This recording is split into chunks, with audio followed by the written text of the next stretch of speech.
ॐ गुरवे नमः। गुरुपूर्णिमायै नमः।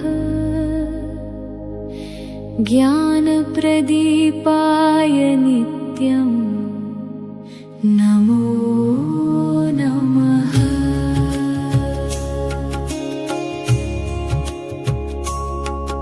गुरुर्ब्रह्मा गुरुर्विष्णुः गुरुर्देवो महेश्वरः। गुरुः साक्षात् परं ब्रह्म तस्मै श्री गुरुवे नमः। अखण्डमण्डलाकारं व्याप्तं येन चराचरं तत्पदं दर्शितं येन तस्मै श्री गुरवे नमः।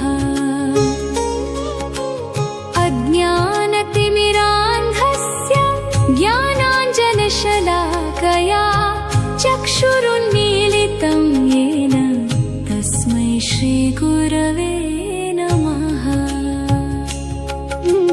ध्यायामि श्रीगुरुं नित्यं ज्ञानभक्तिप्रदायकं करुणासागरं शान्तं वन्दे सद्गुरुमीश्वरम्। शिष्यहृद्गतसन्देहान् छित्त्वा ज्ञानप्रदायकम्